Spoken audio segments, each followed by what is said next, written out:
Shalom saudara yang dikasih dalam Tuhan, puji Tuhan. Hari ini kembali lagi saya menyapa setiap umat Tuhan melalui program Bible and Coffee. Saudara yang dikasih dalam Tuhan, melalui program ini saya kembali mengajak setiap umat Tuhan dimanapun Bapak Ibu Saudara berada untuk kembali sama-sama kita akan merenungkan firman Tuhan. Kita merenungkan firman Tuhan karena kita rindu setiap hari kita dibaharui. Setiap kali kita mendengarkan firman Tuhan ada sesuatu yang memberikan kita kekuatan. Karena Alkitab jelas katakan Injil adalah kekuatan Allah yang menyelamatkan. Karena itu saya kembali mengajak setiap umat Tuhan dimanapun Bapak Ibu Saudara berada untuk sama-sama mengambil waktu kita berdoa untuk merenungkan firman Tuhan. Kita berdoa. Bapa, dalam nama Tuhan Yesus, terima kasih karena hari demi hari yang Tuhan anugerahkan dalam hidup kami boleh ada saat ini dengan tidak kekurangan suatu apapun. Betul, sampai hari ini kami masih seringkali diperhadapkan dengan masalah, seringkali kami diperhadapkan dengan tantangan hidup, seringkali kami diperhadapkan dengan orang-orang yang memfitnah kami, menyusahkan hidup kami. Tapi kami percaya segala sesuatu Tuhan pakai untuk mendatangkan kebaikan dalam kehidupan kami. Itu sebabnya biarlah iman kami tetap kuat dengan cara tetap merenungkan firman-Mu. Berbicara bagi masing-masing kami ya Allah Roh Kudus. Kami mau buka hati kami untuk firman-Mu. Di dalam nama Tuhan Yesus Kristus kami berdoa. Haleluya. Amin, amin. Puji Tuhan.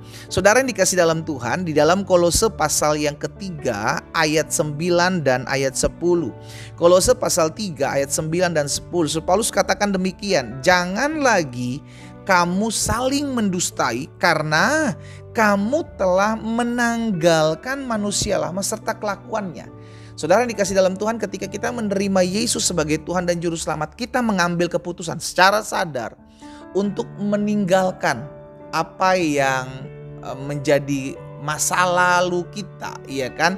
Atau apa yang menjadi manusia lama kita. Itu kita mau tinggalkan. Secara sadar kita mengambil keputusan ini untuk mengenakan manusia baru. Makanya di ayat 10 Paulus bilang begini, dan telah mengenakan manusia baru.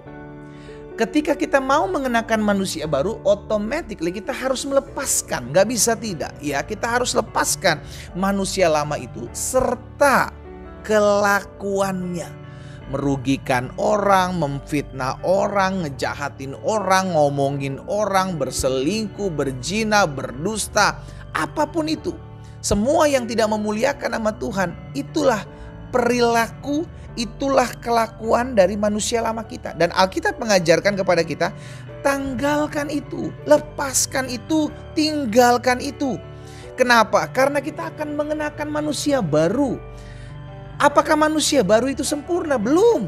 Manusia baru itu terus-menerus dibaharui. Makanya dikatakan telah mengenakan manusia baru yang terus-menerus dibaharui. Terus-menerus diperbarui untuk memperoleh pengetahuan yang benar menurut gambar haliknya. Ya, saudara yang dikasih dalam Tuhan, ketika kita mengambil keputusan untuk menerima Yesus sebagai Tuhan dan Juru Selamat, tidak serta-merta kita sempurna. Tidak serta-merta kita bilang, saya nggak bakal mungkin bisa jatuh lagi. No, justru semakin kita mengenal Yesus, kita akan semakin diterangi. Oh, saya jadi tahu kebenaran dan kebenaran ini memerdekakan hidup saya. Oh, saya tahu bahwa ini salah, ini gak boleh saya lakukan. Hati nurani kita lah yang mengajarkan, Roh Kudus lah yang akan menuntun kita dalam hati kita untuk melakukan apa yang harusnya kita lakukan. Karena Tuhan Yesus bilang, aku akan mengirimkan penolong bagimu. Iya kan? Roh Kudus itu yang mengingatkan kita akan segala sesuatu yang harus kita lakukan.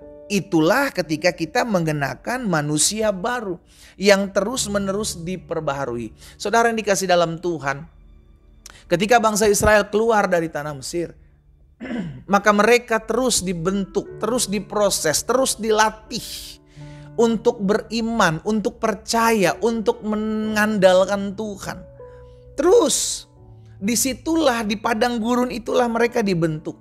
Di padang gurun itulah mereka diajarkan tentang bagaimana hidup mengandalkan Tuhan. Bagaimana hidup harus diproses. Nggak serta-merta mereka langsung loncat dari Mesir masuk ke tanah perjanjian. No, mereka harus melewati fase padang gurun. Sama demikian pula kehidupan saudara dan saya. Ketika kita mengalami perjumpaan dengan Yesus, kita mau secara sadar, Tuhan, aku mau mengikut Tuhan. Tetapi di sisi lain aku juga tahu karakter lamaku, manusia lamaku harus aku tanggalkan supaya aku hidup mengenakan manusia yang baru dan hidup memuliakan nama Tuhan, terus dibaharui. Nah, apa yang membaharui kita? Yang membaharui kita adalah Roh Allah. Ketika kita menerima Yesus sebagai Tuhan dan Juru Selamat, maka saat itu Roh Kudus ada dan berikan kepada kita. Kita tinggal, Roh Kudus tinggal dalam kita. Dialah yang mengajarkan kita, dialah yang menuntun kita, dan firman-Nya yang kita dengar setiap hari. Makanya selalu saya bilang, kalau kita sudah mengenal Yesus, kita sudah menerima Yesus sebagai Tuhan dan Juru Selamat, tidak bisa tidak. Engkau harus terus memakan firman, engkau harus terus merenungkan firman setiap hari. Itu yang diingatkan Tuhan kepada Yosua. Janganlah engkau lupa memperkatakan kitab Taurat itu, tetapi renungkanlah itu siang dan malam, supaya engkau bertindak hati-hati. Saudara yang dikasih dalam Tuhan, kita rindu hidup kita yang baru ini. Kita manusia yang baru, betul kita belum sempurna, tetapi kita mau disempurnakan. Sama-sama bilang sama saya mau disempurnakan Tuhan. Sama-sama bilang sama saya siap dibaharui setiap hari. Amin saudara. Kita yang rindu siap dibaharui setiap hari, ayo renungkan firman Tuhan, ayo setiap hari datang sama Tuhan. Air yang kotor itu akan terus dikeluarkan dari hidupmu, digantikan dengan air yang baru. Saudara yang dikasih dalam Tuhan, di dalam Efesus pasal 4 ayat 23 sampai dengan 24, Rasul Paulus juga bilang begini, supaya kamu dibaharui di dalam roh dan pikiranmu, dan mengenakan manusia baru yang telah diciptakan menurut kehendak Allah di dalam kebenaran dan kekudusan yang sesungguh. Jadi manusia baru ini Tuhan berikan kepada kita. Kita menjadi manusia yang baru, kita menjadi ciptaan yang baru di dalam kebenaran dan kekudusan. Apa itu kebenaran? Kebenaran adalah firman Allah. Yohanes 17 ayat 17. Firman Allah itulah kebenaran. Kebenaran itulah yang menyucikan kita, menguduskan kita. Jadi orang yang mau bertumbuh, orang yang mau dibaharui, itu harus terus mengambil bagian, merenungkan firman Tuhan, duduk diam di kaki Tuhan. Sehingga terus ketika kita mendengarkan firman Tuhan, kita jadi mengerti akan kebenaran. Dan apa yang katakan Alkitab, kebenaran itulah yang akan memerdekakan kehidupan kita. Saudara yang dikasih dalam Tuhan, hari ini saya mengajak setiap kita, dimanapun saudara berada, kita rindu hidup kita semakin disempurnakan. Kita rindu hidup kita semakin dibaharui. Kita rindu hidup kita semakin dikuatkan. Kita rindu hidup kita semakin hari semakin memuliakan nama Tuhan. Itu sebabnya miliki hati yang lapar dan haus. Miliki hati yang rindu untuk dibaharui. Saya berdoa, ada anak-anak Tuhan yang mungkin hari-hari ini, Tuhan, saya gak mau lagi jatuh bangun dalam saya mengiring Tuhan. Sebagian lagi berkata, Tuhan, saya rindu untuk mengambil keputusan yang memuliakan nama Tuhan. Siapapun engkau hari ini, dimanapun engkau berada, saya mau berdoa secara khusus buat saudara. Engkau yang sudah capek jatuh bangun dalam dosa, engkau yang sudah capek, jenuh, lelah hidup mempermainkan Tuhan, taruh tangan kananmu di dada. Saya mau berdoa buat saudara. Bapa, hamba berdoa buat umatmu dimanapun mereka berada, yang selama ini mereka hidup mendua hati.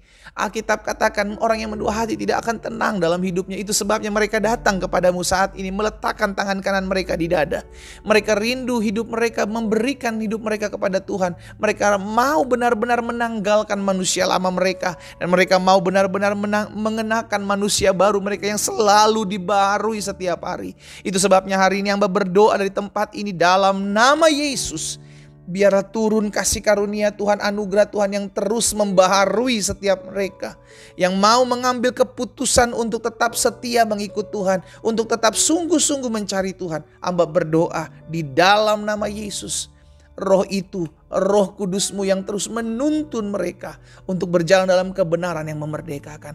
Hamba berdoa bagi mereka juga ya Tuhan, kalau ada yang sakit, Tuhan jamah dan sembuhkan, pulihkan setiap mereka, sehingga mereka mengalami kuasa kesembuhan, mereka mengalami mujizat yang datangnya daripada Tuhan. Hamba berdoa buat umat-Mu di dalam nama Yesus Kristus Tuhan. Aku berdoa, haleluya. Amin.